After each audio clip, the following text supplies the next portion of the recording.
had heard the whispers, rumors carried through the fog, traded between the few who still dare to wander.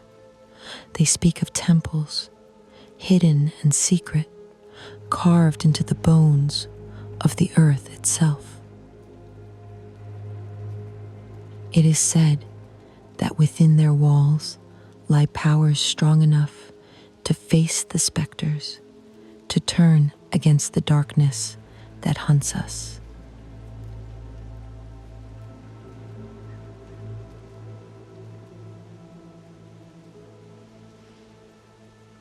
But we have never reached them. Every attempt has ended in silence. Some vanished into the mist, never to return. Others fell before they even touched the gates, torn apart by the very specters they hoped to defy. The temples are not abandoned. They are watched, guarded, protected by those who feed on fear and despair.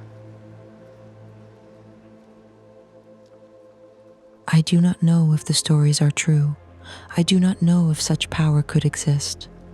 But I know this: too many have died searching, and yet the whispers persist. And here I am, walking further into the unknown, wondering if I will be the next to disappear.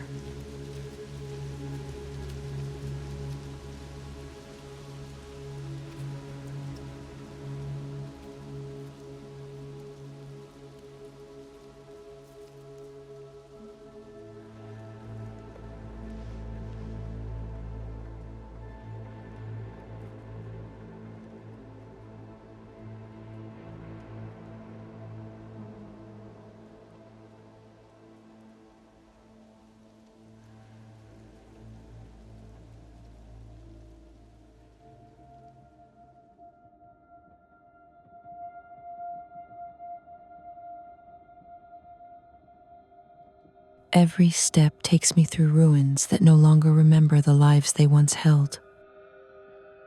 Walls cracked and blackened, streets buried beneath layers of dust and ash. Nothing here breathes. Nothing here listens.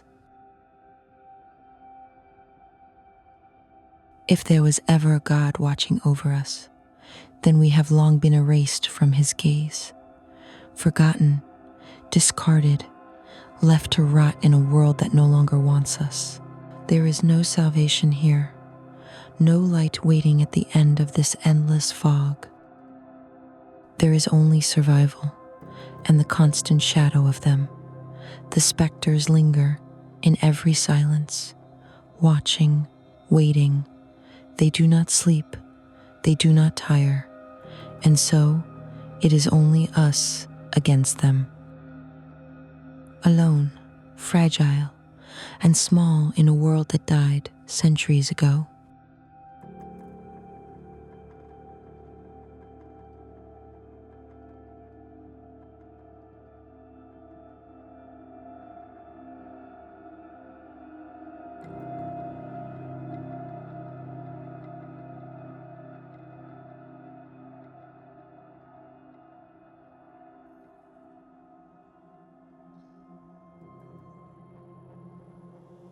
I ask myself over and over if there is any reason to keep moving.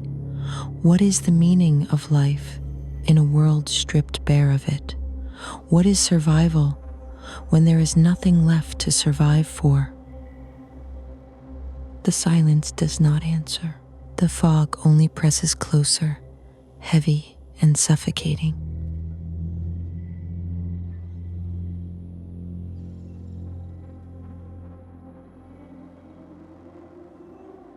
I keep walking, but I do not know why. Perhaps it is not hope that keeps me alive, but inertia, a body too stubborn to fall, a heart too foolish to stop. Every day I wake into the same gray air,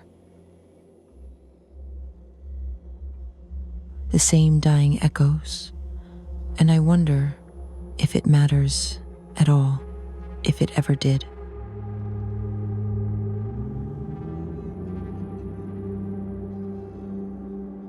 In this broken world, when we lose our way, we search for the towers, rusted, fragile, yet still alive, with faint signals that cut through the silence. They are more than structures. They are lifelines. From them, we can reach others, warn of dangers, share fragments of words that remind us we are not entirely alone. Conversation keeps us from falling into madness.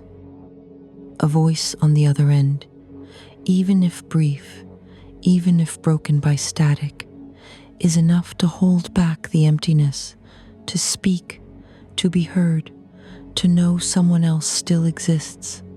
That is our only salvation. Most of the towers are linked to Gennard, the largest of the human cities, the last bastion of resistance against the specters. Gennard is a name spoken like a prayer, a fragile ember in a world of ash. Some dream of reaching it, of finding safety within its walls. Others believe it is already lost, swallowed by the same shadows we flee. I do not know the truth. I only know that without those signals, without those voices, we would already be gone.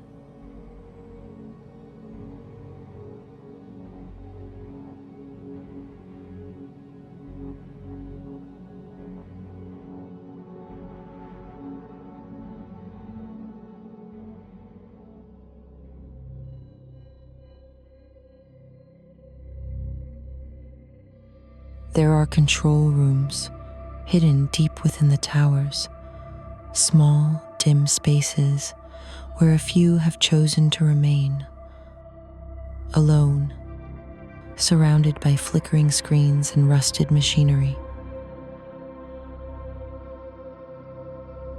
Their duty is simple, yet heavy. They watch the patterns of the world. They measure the air, the shifts in pressure, the silent movements of the specters. But not all control rooms still breathe. I found one, hidden beneath a collapsed tower, its doors half buried in ash. Inside, the machines still hummed, faint lights trembling on cracked screens. Yet the chair was no longer occupied. A body lay slumped beside the console, bones wrapped in the remnants of a uniform.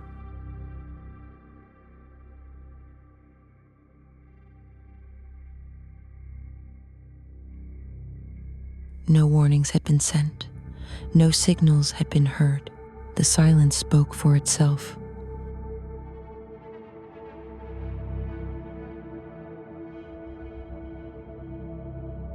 The specters do not want us to see them coming. They hunt the watchers first, silencing the only eyes we have left.